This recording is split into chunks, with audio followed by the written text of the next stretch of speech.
Assalamualaikum warahmatullahi wabarakatuh. Perkenalkan kami dari kelompok DS yang beranggotakan saya Devin Syafa, Alif Alfat, John Rizky, Mufti Sunjaya, dan Muhammad Amar Hamdi akan mempresentasikan proyek akhir kami sebagai ujian akhir semester mata kuliah dasar pemrograman mobile. Di sini kami akan mempresentasikan proyek kami yaitu aplikasi absensi dan penjadwalan taekwondo di Victory Club Pekanbaru. Selanjutnya akan dijelaskan oleh anggota kelompok saya. Saya Juan Rizky dari kelompok DS. Judul proyek kami adalah aplikasi absensi dan penjadwalan taekwondo di Victory Club Pekanbaru. Nama aplikasinya itu Taekwondo Victory Taifik. Kemudian need, apa yang dibutuhkan oleh klien. Dari wawancara yang kami lakukan, narasumber mengatakan pengguna ingin dapat melakukan absensi dengan mudah saat menghadiri sesi latihan, pertemuan, atau acara taekwondo. Cepat mengakses jadwal latihan, kompetisi, pertemuan, atau acara terkait taekwondo. Diharapkan dapat menyajikan informasi tentang berbagai acara. Kemudian role, yaitu siapa role terlibat di dalam aplikasi ini, yaitu terdapat 3 entitas, ada anggota, admin, dan pelatih. Fitur apa saja yang akan ada di aplikasi? Yang pertama tentu ada absensi, lalu jadwal, kemudian materi, profil organisasi, dan profile user. Kemudian analisis perencanaan, yaitu kami mewawancarai salah satu pelatih dari klub Taekwondo Victory Angkasa Club dengan nama Yogi Rizky Wahyudi. Lalu di use case diagram, pertama itu ada login yang diakses oleh semua entitas. Kemudian menginput jadwal latihan diakses oleh admin, melihat jadwal latihan diakses oleh semua entitas yaitu anggota, admin, dan pelatih. Kemudian mengisi absen diakses oleh anggota, menginput pengumuman diakses oleh admin, lalu melihat pengumuman bisa diakses oleh anggota dan pelatih. Melihat profil juga begitu, kemudian menginput materi diakses oleh admin. Mengakses materi bisa diakses oleh anggota, kemudian mengedit jadwal latihan itu dilakukan oleh pelatih. Mengelola data anggota, mengelola data pelatih, dan mengelola acara kompetisi itu dilakukan oleh admin.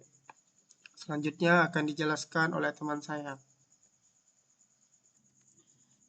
Saya Alif Alfat. Di sini saya akan menjelaskan tentang desain UI dan UX. Di UI dan UX terdapat beberapa pembaruan terhadap dashboard dan penjadwalan.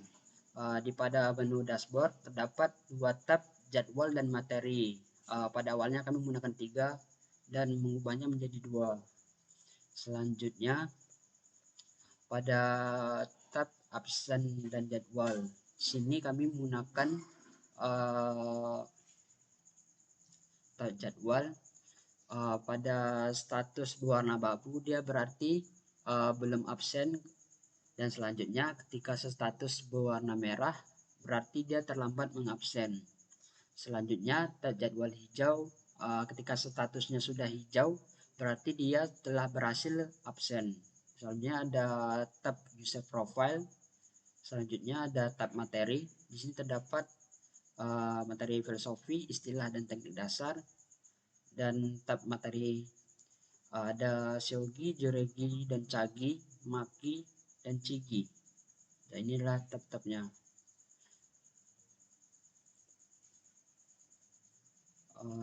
Materi selanjutnya akan disampaikan oleh teman saya Amar Hamdi. Saya Muhammad Amar Hamdi. Di sini saya akan membahas hasil revisi data flow diagram atau DFD dari kelompok kami. Di sini kami telah merancang 3 level DFD, dari DFD level 0 atau konteks diagram hingga DFD level 2. Pertama-tama saya akan membahas dari konteks diagram atau DFD level 0. Pada DFD level 0 terdapat dua entitas, yaitu anggota dan pelatih. Nah, pada entitas anggota terdapat inputan masukan ke dalam sistem aplikasi taekwondo berupa login atau registrasi dan input absensi. Sedangkan entitas anggota juga menerima keluaran dari sistem berupa histori absensi, informasi pengumuman, informasi jadwal latihan, informasi materi taekwondo. Nah, selanjutnya pada entitas pelatih memberikan masukan ke sistem berupa kelola absensi, data pengumuman, data jadwal latihan, data materi taekwondo. Nah, untuk keluaran dari sistem kepada entitas pelatih yaitu laporan absensi dari anggota tadi. Selanjutnya, DFD level 1. Pada DFD level 1 ini terdapat 5 proses, yaitu proses 1 melakukan login, proses 2 mengakses pengumuman, proses 3 absensi dan penjadwalan, proses 4 mengakses materi, dan proses 5 mengakses profil. Pertama-tama pada proses 1, di sini melakukan login atau registrasi. Anggota menginputkan data user ke dalam store user. Lalu pada proses kedua, di sini mengakses pengumuman, di mana pelatih menginput data pengumuman, kemudian data pengumuman ini dimasukkan ke dalam store pengumuman, lalu pengumuman ini diteruskan keluaran kepada entitas anggota berupa informasi pengumuman. Lalu pada proses 3.0 absensi dan penjadwalan, di sini pelatih menginputkan data berupa jadwal latihan. Selain itu, anggota juga menginputkan data absensi. Nah, data-data ini disimpan dalam store database absensi dan jadwal yang nantinya dikeluarkan kepada entitas anggota berupa histori absensi dan informasi jadwal latihan. Lalu pada proses 4.0 yaitu mengakses materi. Di sini materi itu diinputkan atau dimasukkan oleh pelatih ke sistem yang nantinya materi ini disimpan ke dalam database store materi yang dimana nanti akan ditampilkan ke anggota melalui tampilannya. Lalu proses yang kelima, mengakses profil. Di sini data profil ini diambil dari store user tadi, kemudian ditampilkan informasi user kepada anggota. Nah, selanjutnya ini adalah DFD level 2. Pada DFD level 2 ini terdapat 3 proses. Pertama, proses 3.1.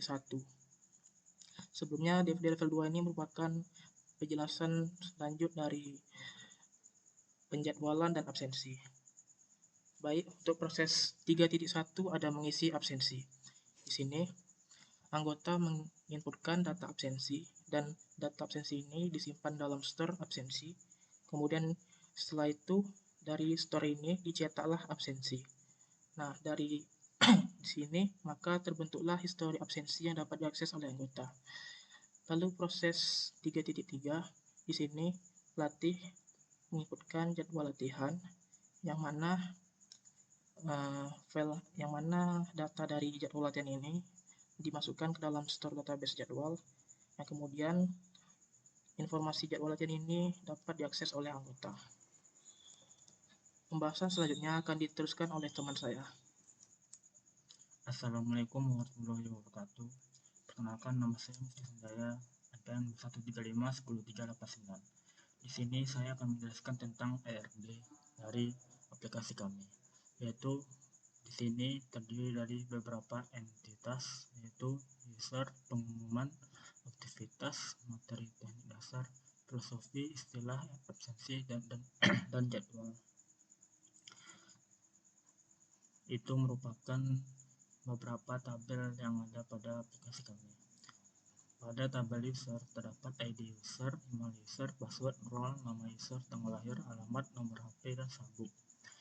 Di tabel pengumuman terdiri dari ID pengumuman, jenis event, tanggal event, jam event, dan gambar.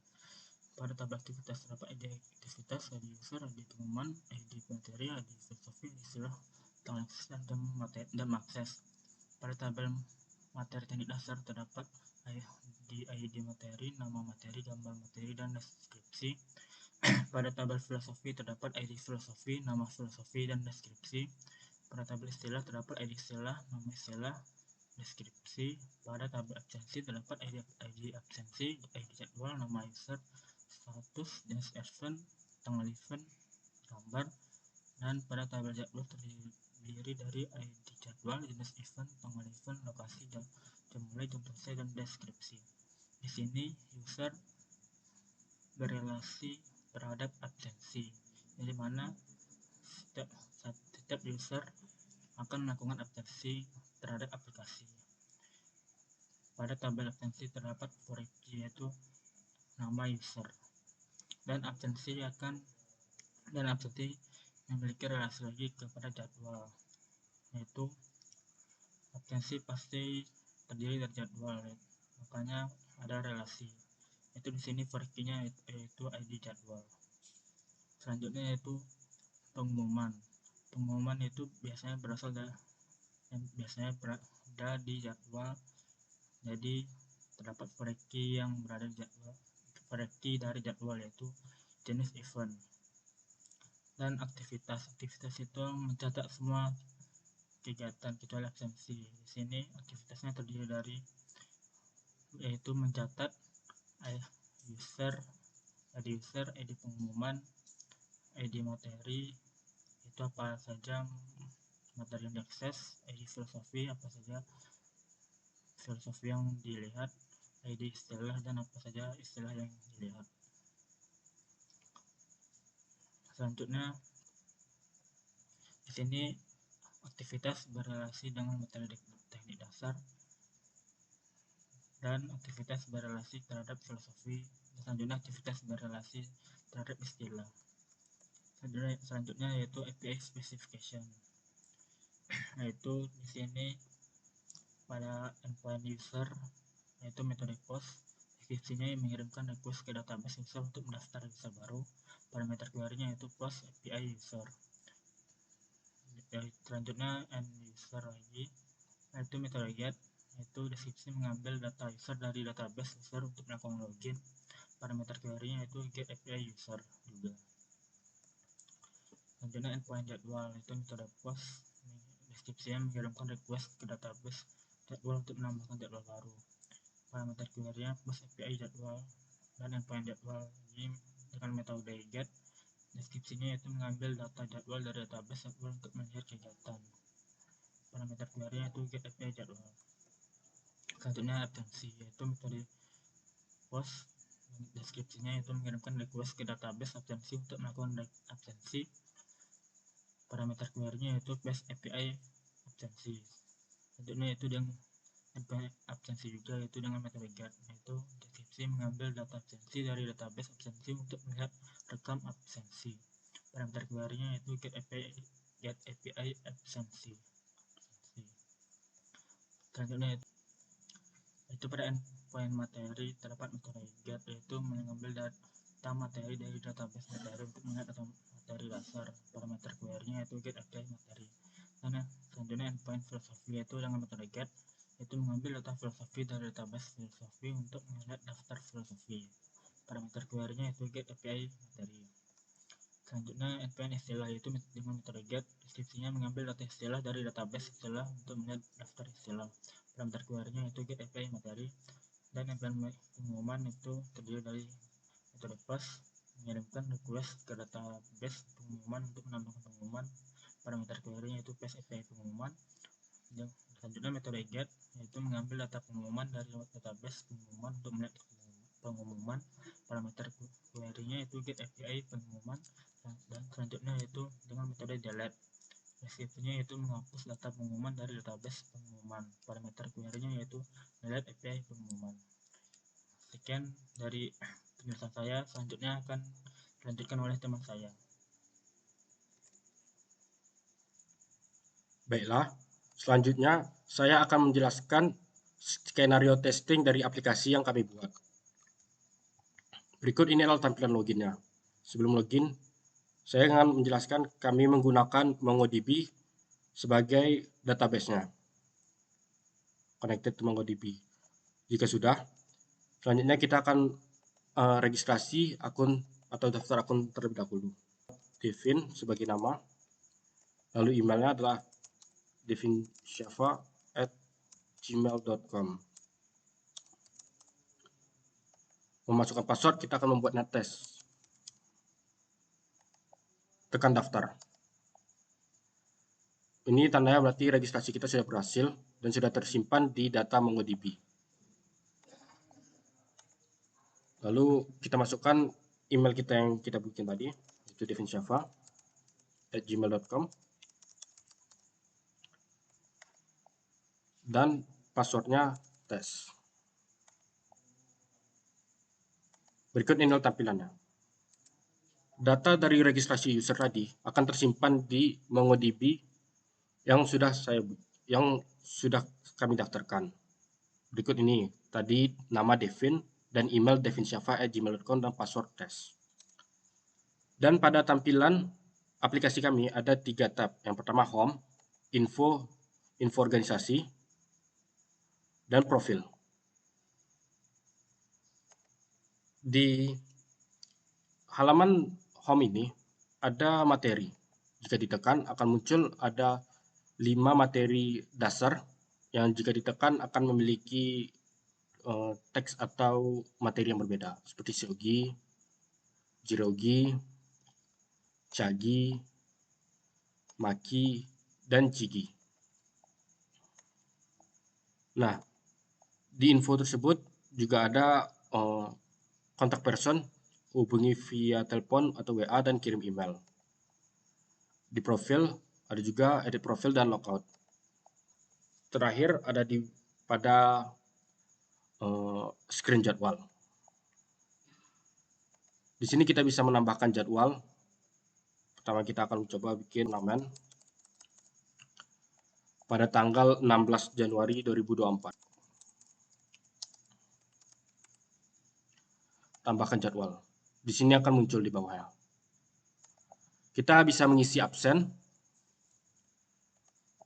Absen berhasil, Anda berhasil melakukan absen yang akan tersimpan ke database MongoDB yang saya tunjukkan tadi.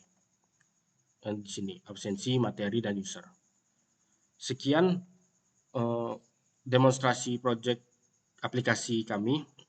Lebih dan kurang mohon maaf. Wassalamualaikum warahmatullahi wabarakatuh.